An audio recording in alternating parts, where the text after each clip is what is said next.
एक आदमी की महंगी वॉच गलती से समुद्र में गिर गई, लेकिन जब वो उसे ढूंढने नीचे गया तो उसे ऐसी चीज मिली जिसकी उसने कल्पना भी नहीं की थी। जैसे ही उसने रेत हटानी शुरू की, उसके नीचे से एक बहुत पुराना डैगर निकला। ये डैगर इतना पुराना था कि उसकी सरफेस पर जंग लग चुकी थी, लेकिन फिर भी उसकी शाइन अब तक बरकरार थी। आदमी ने ध्यान से देखा तो उसके हैंडल पर कई कीमती डायमंड्स जड़े हुए थे, जिससे साफ पता चल रहा था कि यह डैगर बहुत महंगा और ऐतिहासिक है। आदमी तुरंत डैगर लेकर जहाज पर लौटा और अपने साथियों को बुलाया। इसके बाद सब फिर से समुद्र में उतर गए। उन्हें अंदाजा भी नहीं था कि इस समुद्री इलाके में इतना ट्रेजर छुपा हो सकता है। थोड़ी ही देर में उस आदमी ने रेत से एक बड़ा भारी पत्थर निकाला। उसे देखते ही उसके एक्सपीरियंस ने बताया कि यहाँ जरूर कोई डूबा हुआ जहाज होगा। उसने टाइम वेस्ट किए बिना अपना डिटेक्टर निकाला और जांच शुरू कर दी। अचानक डिटेक्टर की नीडल बहुत तेजी से हिलने लगी, जिसका मतलब था कि रेत के नीचे कुछ बड़ा छुपा हुआ है। उसने ब्लोअर मशीन चालू की और रेत हटाना शुरू कर दिया। जैसे जैसे मशीन चलती रही, जमीन के नीचे दबी चीज धीरे धीरे बाहर आने लगी। उसने देखा कि वो एक बहुत पुराना कैनन था, जो शायद सेकेंड वर्ल्ड वॉर का हो सकता था। समुद्री पानी ने उस कैनन को थोड़ा नुकसान जरूर पहुंचाया था, लेकिन इतनी पुरानी और ऐतिहासिक चीज अच्छे दामों में बिक सकती थी। उसने कैनन को रस्सियों से बांधा और एयरबैग्स में हवा भरनी शुरू की, ताकि कैनन को धीरे धीरे ऊपर खींचा जा सके। वो कैनन को आसानी से ऊपर खींचने लगा,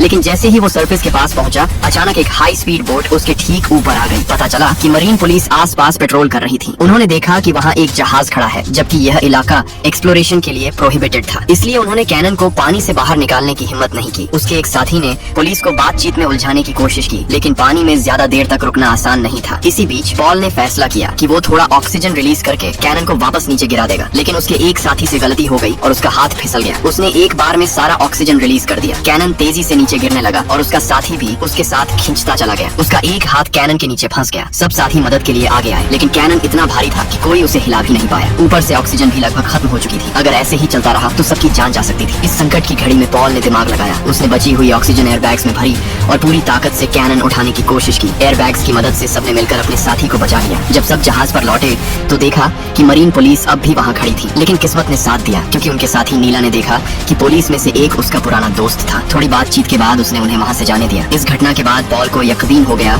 कि इस समुद्री इलाके में बहुत सारा ट्रेजर छुपा है। अगले दिन वो फिर से पूरा सामान लेकर समुद्र में उतरा। इस बार आधा घंटा भी नहीं हुआ था कि उसे अचानक कुछ अजीब लगा। जब वो थोड़ा और पास गया तो उसने देखा कि वहाँ एक क्रैश्ड प्लेन पड़ा है। वो तुरंत उसकी तरफ बढ़ा और जांच करने लगा, लेकिन जो चीज पॉल ने वहाँ देखी उस पर यकीन करना मुश्किल था। कुछ दिन पॉल बिल्कुल खामोश रहा और जब सही समय आया तो वो फिर से अपने साथियों के साथ ट्रेजर निकालने लौटा। सबसे पहले उसने अपना वही हिस्टोरिक कैनन ऊपर खींचा, लेकिन इस बार उसकी मशीन की रोप टूट गई और कैनन फिर से तेजी से पानी में गिरने लगा। लेकिन इस बार कैनन एक पुराने जहाज पर जा गिरा। शायद पॉल की ये गलती उसकी जिंदगी की सबसे कीमती गलती थी। वो फिर से डुबकी लगाता है और ये उसकी जिंदगी की सबसे कठिन डाइव साबित होती है।